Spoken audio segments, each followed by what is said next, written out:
Politics trumping music. At last night's Grammy Awards, Hillary Clinton appeared in a surprise cameo, reading from Michael Wolff's book Fire and Fury, along with a few other entertainers. He had a long-time fear of being poisoned. One reason why he liked to eat at McDonald's. Nobody knew he ate. That's it. We've got it. That's the one. You think so? Oh, yeah. The Grammy's in the bag? In the bag. Trump won't read anything. He gets up halfway through meetings with world leaders because he is bored. Trump did not enjoy his own inauguration. Talk about it with our media panel today. Concha is media reporter for The Hill. Judy Miller, Pulitzer Prize-winning investigative reporter and author. Joe, I'm going to start with you. You had a little problem with Hillary's appearance on the Grammy Awards. Yeah, there's a self-awareness gene that Mrs. Clinton appears to be lacking. This is the woman who reassigned a female aide after she reported sexual harassment against a male senior aide in her campaign in 2008. Remember what the Grammys was about last night, the underlying theme. It was the Time's Up movement where everybody held white roses, right? And here they're honoring a book, right, that is it's basically gossip treated as gospel, where the author says that many parts of it are badly untrue, that uses the excuse, if it rings true, it must be good enough. In other words, not exactly the height of journalism here. And here is the Grammys. And maybe Hillary Clinton thought it was the Grammys and got mixed up, not quite sure there. But the point is that here we have Nikki Haley, right, who was basically just lambasted by Michael Wolff on national television on Friday, who implied that she slept her way to her UN ambassadorship. Not because she was the governor of South Carolina, of course.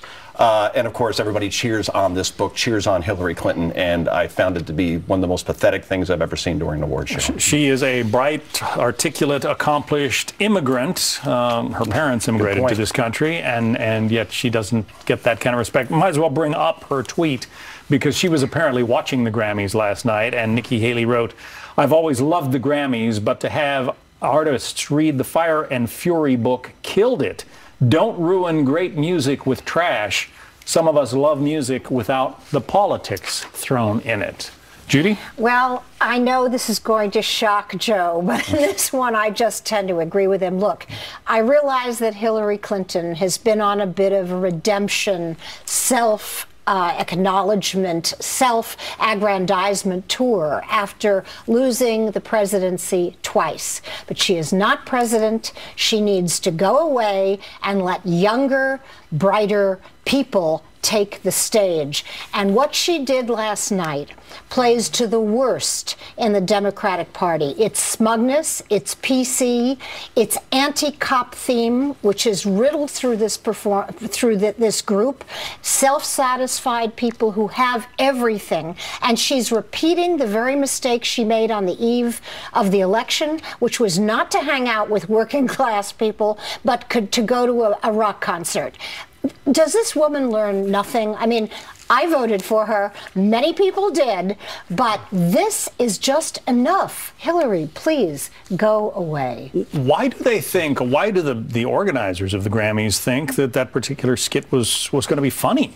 First of all, I am in shock. You're right, boy. That was some strong stuff. I voted for Mrs. Clinton's husband, by the way, in 1996. So we have that in common. Why did they think it would work? Because, again, the self-awareness gene. Do they understand that they're polarizing to half of the country who sees this stuff and says, guys, I just want to see and hear music. I don't need political commentary, and I certainly don't need to see Hillary Clinton. I guarantee you when the ratings come out, you will probably see that this was one of the lowest rated, if not the lowest rated Grammys. I don't have the numbers right now, but you know what? Save the tape. I guarantee you that's going to be the case. Here's a tweet from the president's son, Donald Trump Jr. writes, "The more Hillary goes on television, the more the American people realize how awesome it is to have real Donald Trump in office." Well, I certainly would disagree with that. However, I think that it's understandable that his son would say that.